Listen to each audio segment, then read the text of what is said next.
ಶನಿ ದೇವರ ನೆರಳು ನಿಮ್ ಮೇಲೇನಾದ್ರೂ ಬಿದ್ರೆ ನಿಮ್ಮ ಕಷ್ಟಗಳು ಯಾವತ್ತೂ ಪರಿಹಾರ ಆಗಲ್ವಂತೆ. ಆಮೇಲೆ ನೀವ್ ಯಾವತ್ತೂ ನಷ್ಟದಲ್ಲೇ ಮುಳುಗಿರ್ತೀರಾ ಅಂತ ಬಹಳ ಜನ ಹೇಳ್ತಿರ್ತಾರೆ. ಆದ್ರೆ ಇದೊಂದು ದೊಡ್ಡ ತಪ್ಪು ಪರಿಕಲ್ಪನೆ. ಹಾಗೇನೆ ಸೂರ್ಯ ದೇವರ ರಥದೊಳಗೆ 7 ಕುದುರೆಗಳನ್ನೇ ಯಾಕೆ ಕಟ್ಟಿರ್ತಾರೆ ಗೊತ್ತಾ? ನಾಸಾ ಹುಟ್ಟೋಕು ಮುಂಚೆನೆ ನಮ್ಮ ಏನ್ಸಿಸ್ಟರ್ಸ್ ಗಳಿಗೆ ಎಷ್ಟೊಂದು ವಿಷಯಗಳ ಬಗ್ಗೆ ಜ್ಞಾನ ಇತ್ತಂತೆ. ನೀವು ಯಾವತ್ತಾದ್ರೂ ಗಮನಿಸಿದಿರಾ? ಶನಿ ದೇವರ ದೇವಸ್ಥಾನದಲ್ಲಿ ದೇವರ ಮೂರ್ತಿಗಳು ಯಾವಾಗೂ ಕಪ್ಪು ಬಣ್ಣದಿಂದ ಕೂಡಿರ್ತವೆ, ಇಲ್ಲಾಂದ್ರೆ ಕಪ್ಪು ಕಲ್ಲಿಂದ ಅದನ್ನ ಕೆತ್ತಿರ್ತಾರೆ. ಹಾಗೇನೆ ದೇವಸ್ಥಾನನೂ ಕೂಡ ಕಪ್ಪು ಬಣ್ಣದಿಂದನೇ ತುಂಬಿರುತ್ತೆ. ಇದ್ರ ಹಿಂದೆ ಕೂಡ ಒಂದು ಪ್ರಮುಖ ಕಾರಣ ಇದೆ. ಕುಂಭಕರ್ಣ ಹೆಚ್ಚಾಗಿ ನಿದ್ದೆ ಮಾಡ್ತಿದ್ದ ಅಂತ ಎಲ್ರಿಗೂ ಗೊತ್ತು. ಆದ್ರೆ ಅವ್ನ್ ಯಾಕೆ ಅಷ್ಟೊತ್ತು ನಿದ್ದೆ ಮಾಡ್ತಿದ್ದ ಅಂತ ಬಹಳ ಜನಕ್ಕೆ ಗೊತ್ತೇ ಇರಲ್ಲ. ಹಾಗೇನೆ ಇಂದ್ರದೇವನನ್ನ ಅವ್ನ್ ಯಾಕೆ ಅಟ್ಟಾಡಿಸ್ಕೊಂಡು ಹೊಡೆದ? ಕುಂಭಕರ್ಣ ಒಂದ್ಸರಿ ಮಲ್ಕೊಂಡ ಅಂದ್ರೆ ಅವನನ್ನ ಎಬ್ಸಕ್ಕೆ ಎಷ್ಟೋ 100 ಜನ ಕಷ್ಟ ಪಡ್ತಿದ್ರಂತೆ. ಹಾಗೇನೆ ಇಷ್ಟು ದೊಡ್ಡ ದೈತ್ಯವಾದಂತಹ ದೇಹ ಅವನು ಹೊಂದಿದ್ರು ಕೂಡ ಅವನ್ ಸಾವು ಹೇಗೆ ಸಂಭವಿಸ್ತು ಅಂತ ನಿಮಗೆ ಗೊತ್ತಾ? ಇದೇ ರೀತಿಯ ಇನ್ನಷ್ಟು ರಹಸ್ಯಗಳನ್ನ ನಾನು ಈ ವಿಡಿಯೋದಲ್ಲಿ ನಿಮಗೆ ತಿಳಿಸ್ತೀನಿ. ನಮಸ್ಕಾರ ಸ್ನೇಹಿತರೆ, ಕ್ಯೂರಿಯಸ್ ಅಡ್ಡಾಕ್ಕೆ ನಿಮಗೆಲ್ಲ ಸ್ವಾಗತ. ಒಂದ್ಸರಿ ಸೂರ್ಯದೇವನ ಪತ್ನಿ ಅವನಿಂದ ದೂರ ಹೋಗ್ಬೇಕು ಅಂತ ನಿರ್ಧಾರ ಮಾಡ್ತಾಳೆ. ಆಗ ಅವಳು ತಂದೆ ತಾಯಿ ಮನೆಗೆ ಹೋಗೋಕೆ ನಿರ್ಧರಿಸಿ ಅವಳದೇ ಆದಂತಹ ಒಂದು ಪ್ರತಿರೂಪನ ನಿರ್ಮಿಸಿ ಇಡ್ತಾಳೆ. ಅದಕ್ಕೆ ಛಾಯಾ ಅಂತ ಹೆಸರು ಕೊಡ್ತಾಳೆ. ಆ ಛಾಯಾಗೆ ಹೇಳ್ತಾಳೆ, ಸೂರ್ಯ ದೇವರಿಗೆ ಯಾವುದೇ ಕಾರಣಕ್ಕೂ ನೀನು ಛಾಯಾ ಅಂತ ಗೊತ್ತಾಗ್ಬಾರ್ದು, ಅವ್ರು ನಾನೇ ಅಂತಾನೆ ತಿಳ್ಕೊಬೇಕು ನಿನ್ನ ಅಂತ ಹೇಳ್ಬಿಟ್ಟು ಹೋಗ್ತಾಳೆ. ಸೊ ಸೂರ್ಯ ದೇವನಿಗೆ ಅವಳು ಛಾಯಾ ಅಂತ ಗೊತ್ತಾಗೋದೇ ಇಲ್ಲ. ಛಾಯಾಗೂ ಹಾಗೂ ಸೂರ್ಯ ದೇವನಿಗೂ ಹುಟ್ಟಿದಂತ ಮಗನೇ ಶನಿದೇವರು. ಛಾಯಾಳ ರೂಪವನ್ನೇ ಹೊತ್ತಂತ ಶನಿದೇವರು ಕಪ್ಪು ಬಣ್ಣದಿಂದ ಕರೆಯಲ್ಪಡ್ತಾನೆ. ಯಾಕಂದ್ರೆ ಛಾಯಾ ಅಂದ್ರೆ ನೆರಳು, ನೆರಳು ಕಪ್ಪು ಬಣ್ಣದಿಂದ ಕೂಡಿರುತ್ತೆ. ಕುಂಭಕರ್ಣ ಅನ್ನೋದು ರಾಮಾಯಣದಲ್ಲಿ ಬರುವಂತ ಒಂದು ಪ್ರಮುಖ ಪಾತ್ರ. ಕುಂಭಕರ್ಣ ವೃಷಭ ಮತ್ತೆ ಕೈಕಶಿಯ ಮಗನಾಗಿ ಜನಿಸ್ತಾನೆ. ಇವನು ರಾವಣನ ತಮ್ಮ ಕೂಡ ಹೌದು. ಚಿಕ್ಕವನಿದ್ದಾಗ್ಲಿಂದನೇ ಇವನಿಗೆ ಹಸುನ ತಡೆಯಕ್ಕಾಗ್ತಾ ಇರಲ್ಲ. ಇವನು ಕೈಗೆ ಸಿಕ್ಕಂತಹ ಪ್ರಾಣಿಗಳು, ಪಕ್ಷಿಗಳು ಹಾಗೆ ಮನುಷ್ಯರನ್ನ ನೇರವಾಗಿ ಬಾಯಿಗೊಳಗಿಕೊಂಡು ತಿನ್ಬಿಡ್ತಿರ್ತಾನೆ. ಇವನಿಂದ ಹೇಗಾದ್ರೂ ಕಾಪಾಡಪ್ಪ ಅಂತ ದೇವರುಗಳು, ಮನುಷ್ಯರು ಎಲ್ಲರೂ ಇಂದ್ರದೇವನ ಹತ್ರ ಮೊರೆ ಹೋಗ್ತಾರೆ. ಸೊ ಇವ್ರನ್ನೆಲ್ಲ ಪ್ರೊಟೆಕ್ಟ್ ಮಾಡ್ಬೇಕಲ್ಲ, ಅದಕ್ಕೋಸ್ಕರ ಇಂದ್ರದೇವ ಏನ್ ಮಾಡ್ತಾನೆ, ಆ ಬಾಲಕ ಕುಂಭಕರ್ಣನ್ ಮುಂದೆ ಹೋಗಿ ತನ್ನ ಪೌರುಷ ತೋರ್ಸೋಕೆ ಶುರು ಮಾಡ್ತಾನೆ. ತನ್ನ ವಜ್ರಾಯುಧ ತಗೊಂಡು ಆ ಹುಡುಗನಿಗೆ ಹೊಡೆಯೋಕ್ ಹೋಗ್ತಾನೆ. ಆದ್ರೆ ಬಾಲಕ ಕುಂಭಕರ್ಣ ಏನ್ ಮಾಡ್ತಾನೆ, ಇವನ ಒಂದು ಐರಾವತ ಏನಿರುತ್ತಲ್ಲ ಅದ್ರ ಸೊಂಡಲನ್ನ ಮುರಿದು ಬಿಟ್ಟು ಅದರಿಂದಾನೆ ಇವನಿಗೆ ಅಟ್ಟಾಡಿಸ್ಕೊಂಡು ಹೊಡಿತಾನೆ. ಇನ್ನ ಕುಂಭಕರ್ಣ ಯಾಕೆ ಅಷ್ಟೊಂದು ನಿದ್ದೆ ಮಾಡ್ತಿದ್ದ, ಅದ್ರ ಹಿಂದಿರೋ ಕಾರಣ ಏನು ಅಂತ ನೋಡೋದಾದ್ರೆ, ಕುಂಭಕರ್ಣನ ಅಣ್ಣ ರಾವಣ ಶಿವನ ತಪಸ್ಸನ್ನು ಮಾಡಿ ಎಷ್ಟೊಂದು ವರಗಳನ್ನ ಪಡಿತಾನೆ.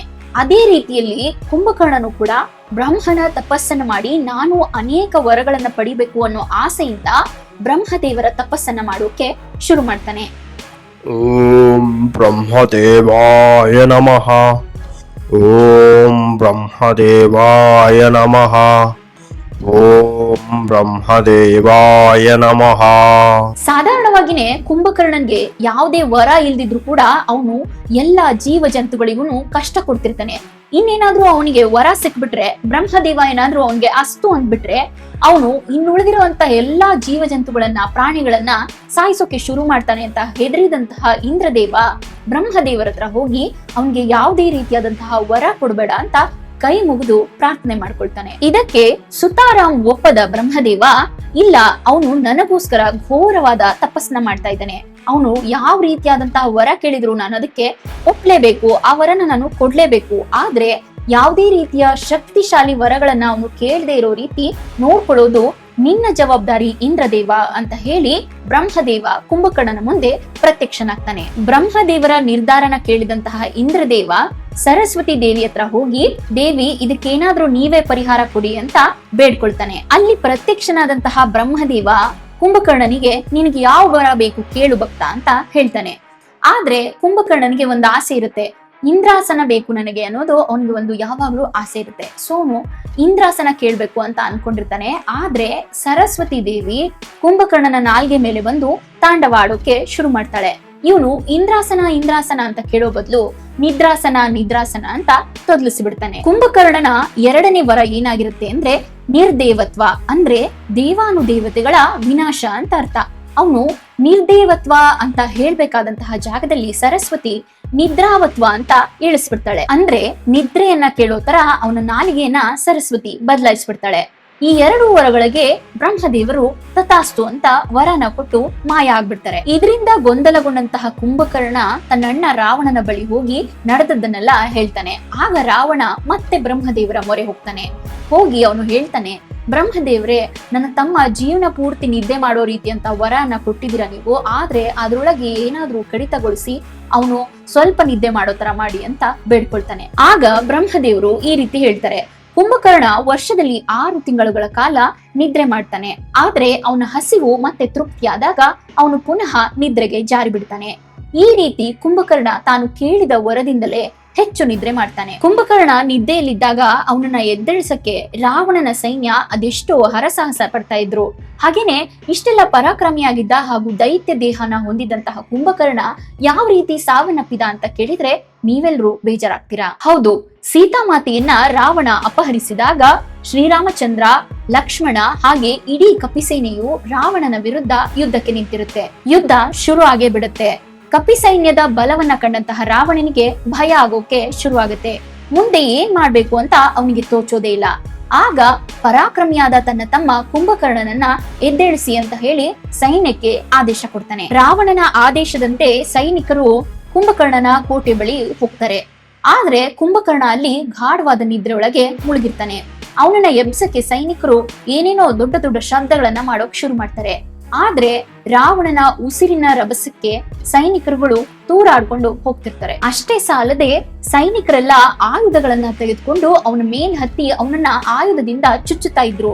ಮತ್ತೆ ದೊಡ್ಡ ದೊಡ್ಡ ಪ್ರಾಣಿಗಳಾದ ಆನೆಗಳನ್ನು ಸಹ ಅವನ ಮೇಲೆ ಓಡಾಡಿಸ್ತಾ ಇದ್ರು. ಇಷ್ಟೆಲ್ಲ ಮಾಡಿದ್ಮೇಲೆ ಸೈನಿಕರು ಸುಸ್ತಾಗ್ಬಿಡ್ತಾರೆ. ಈಗ ಏನ್ ಮಾಡೋದು, ಅವನನ್ನ ಹೇಗೆ ಎಚ್ಚರಗೊಳಿಸೋದು ಅಂತ ಅವರೆಲ್ಲ ಸೇರಿ ಒಂದು ಪ್ಲಾನ್ ಮಾಡ್ತಾರೆ. ರುಚಿ ರುಚಿಯಾದ ಬಗೆ ಬಗೆಯಾದ ಅವನಿಗೆ ಇಷ್ಟವಾದಂತಹ ತಿಂಡಿ ತಿನಿಸುಗಳನ್ನ ಮಾಡಿ ಅವನ್ ಮುಂದೆ ತಂದಿಡ್ತಾರೆ. ಇದರ ಸುವಾಸನೆಯಿಂದ ಕುಂಭಕರ್ಣನಿಗೆ ಎಚ್ಚರ ಆಗುತ್ತೆ. ಎಚ್ಚರ ಆದ ತಕ್ಷಣನೇ ಕುಂಭಕರ್ಣ ಗಬಗಬನೆ ಸಾವಿರಾರು ಜನಕ್ಕೆ ಸಾಕಾಗುವಷ್ಟು ಅಡಿಗೆನ ಒಬ್ಬನೇ ತಿಂದು ಮುಗಿಸಿ ತನ್ನ ಹಸುವನ್ನ ನೀಗಿಸ್ಕೊಳ್ತಾನೆ. ನಂತರ ರಾಮನಿಗೂ ರಾವಣನಿಗೂ ನಡೀತಾ ಇರೋ ಯುದ್ಧದ ಬಗ್ಗೆ ಕುಂಭಕರ್ಣನಿಗೆ ಗೊತ್ತಾಗುತ್ತೆ. ಕುಂಭಕರ್ಣ ಅಲ್ಲಿಂದ ರಾವಣನ ಹತ್ರ ಬರ್ತಾನೆ. ಶ್ರೀರಾಮಚಂದ್ರ ಸ್ವತಃ ಭಗವಾನ್ ಶ್ರೀ ವಿಷ್ಣುವಿನ ಮತ್ತೊಂದು ಅವತಾರ, ಹಾಗೇನೆ ಸೀತಾಮಾತೆ ಲಕ್ಷ್ಮಿಯ ಪ್ರತಿರೂಪ ಅಂತ ಹೇಳಿ ತಿಳಿ ಹೇಳೋಕೆ ನೋಡ್ತಾನೆ. ಆದ್ರೆ ರಾವಣ ಇದ್ಯಾವುದನ್ನು ಕಿವಿ ಮೇಲೆ ಹಾಕೊಳ್ಳೋದೇ ಇಲ್ಲ. ಅವನ ಮಾತನ್ನ ಅವನು ನಿರ್ಲಕ್ಷಿಸ್ಬಿಡ್ತಾನೆ. ಇನ್ನ ಬೇರೆ ದಾರಿನೇ ಕಾಣದೆ ಕುಂಭಕರ್ಣ ಅಣ್ಣನ ಮಾತುಗಳನ್ನ ಮೀರಬಾರದು, ಹಾಗೇನೆ ತಾಯಿನಾಡಿನ ಮೇಲೆ ಇದ್ದಂತಹ ನಿಷ್ಠೆ ಮತ್ತು ವಾತ್ಸಲ್ಯದಿಂದ ಶ್ರೀರಾಮನ ವಿರುದ್ಧ ಯುದ್ಧ ಮಾಡೋದಕ್ಕೆ ಒಪ್ಕೊಳ್ತಾನೆ. ನಂತರ ಕುಂಭಕರ್ಣ ಯುದ್ಧ ಭೂಮಿಗೆ ಕಾಲಿಡ್ತಾನೆ. ಅವನ ಬೃಹದಾಕಾರದ ದೈತ್ಯವಾದ ದೇಹನ ಕಂಡು ಇಡೀ ವಾನರ ಸೈನ್ಯನೇ ಬೆಚ್ಚಿ ಬೀಳುತ್ತೆ. ನಾವು ಇವನ್ ವಿರುದ್ಧ ಯುದ್ಧ ಮಾಡಿ ಗೆಲ್ಲೋದಂತೂ ಸುಳ್ಳು, ಹಾಗೇನಾದ್ರೂ ನಾವು ಇವನ್ ವಿರುದ್ಧ ಯುದ್ಧ ಮಾಡೋದಕ್ಕೆ ಹೋದ್ರೆ ನಮ್ಮ ಸಾವನ್ನ ನಾವೇ ಬಯಸದಂತೆ ಅಂತ ವಾನರ ಸೇನೆಗೆ ಅನಿಸುತ್ತೆ. ಆಗ ಅವರು ಓಡೋದಕ್ಕೆ ಶುರು ಮಾಡ್ತಾರೆ.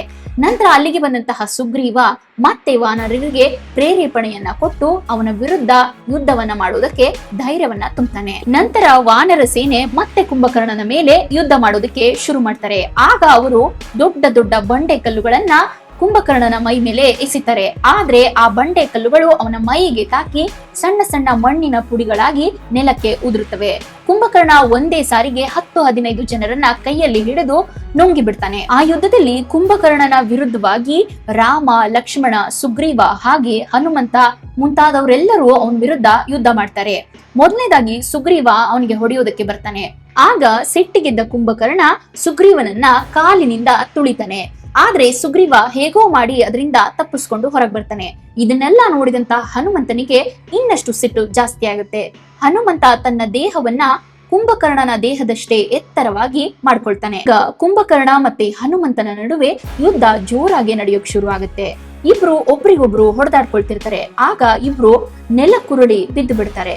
ನೆಲ ಗಡಗಡನೆ ಕಂಪನವಾಗುತ್ತೆ. ಕುಂಭಕರ್ಣ ಇಷ್ಟಕ್ಕೆ ಮುಗಿಸದೆ ಇಡೀ ವಾನರ ಸೈನ್ಯವನ್ನ ನಾಶ ಮಾಡೋಕೆ ಪ್ರಯತ್ನ ಮಾಡ್ತಾನೆ. ಇದರಿಂದ ಕೋಪಗೊಂಡಂತಹ ಶ್ರೀರಾಮ ಪ್ರಭುಗಳು ಕುಂಭಕರ್ಣನ ಒಂದು ಕೈಯನ್ನ ವಾಯು ಅಸ್ತ್ರದಿಂದ ಕತ್ತರಿಸಿ ಹಾಕ್ತಾರೆ. ಹಾಗೇನೆ ಇನ್ನೊಂದು ಕೈಯನ್ನ ಇಂದ್ರಾಸ್ತ್ರದಿಂದ ಕತ್ತರಿಸಿ ಬಿಡ್ತಾರೆ. ಇಷ್ಟೆಲ್ಲ ಆದ್ಮೇಲೂ ಕೂಡ ಕುಂಭಕರ್ಣ ಇನ್ನೂ ಯುದ್ಧ ಮಾಡೋದಕ್ಕೆ ಮುಂದೆ ಬರ್ತಾನೆ. ಆಗ ಶ್ರೀರಾಮರು ಅವನ ತಲೆಯನ್ನ ಕತ್ತರಿಸಿ ಬಿಡ್ತಾರೆ. ನಂತರ ಕುಂಭಕರ್ಣ ಶ್ರೀರಾಮನ ದೈವತ್ವವನ್ನ ಅರಿತುಕೊಳ್ತಾನೆ. ತನ್ನ ಅಣ್ಣನ ಆಜ್ಞೆಯಿಂದಾಗಿ ನಾನು ಈ ಯುದ್ಧನ ಮಾಡಕ್ಕೆ ಬಂದೆ ಅಂತ ಶ್ರೀರಾಮಚಂದ್ರರ ಹತ್ತಿರ ತನ್ನ ತಪ್ಪನ್ನ ಒಪ್ಪಿಕೊಳ್ತಾನೆ. ಈ ರೀತಿಯಾಗಿ ಕುಂಭಕರ್ಣನ ಸಾವು ಸಂಭವಿಸುತ್ತೆ. ಏನೇ ಆದ್ರೂ ಕುಂಭಕರ್ಣ ಒಬ್ಬ ಸದ್ಗುಣಶೀಲ ಪ್ರಬಲ ರಾಕ್ಷಸ, ಹಾಗೇನೆ ಒಬ್ಬ ಮಹಾನ್ ಯೋಧ. ನೋಡಿದ್ರಲ್ಲ ಫ್ರೆಂಡ್ಸ್, ಇದಾಗಿತ್ತು ಈ ಹೊತ್ತಿನ ಇಂಟ್ರೆಸ್ಟಿಂಗ್ ಟಾಪಿಕ್. ಮತ್ತೆ ಮುಂದಿನ ಟಾಪಿಕ್ ನೊಂದಿಗೆ ನಾನು ನಿಮ್ಮನ್ನ ಭೇಟಿಯಾಗ್ತೀನಿ. ಈ ವಿಡಿಯೋ ನಿಮಗೆ ಇಷ್ಟ ಆಗಿದ್ದಲ್ಲಿ ಲೈಕ್, ಶೇರ್ ಹಾಗೂ ಸಬ್ಸ್ಕ್ರೈಬ್ ಮಾಡೋದನ್ನ ಮರಿಬೇಡಿ. Thank you.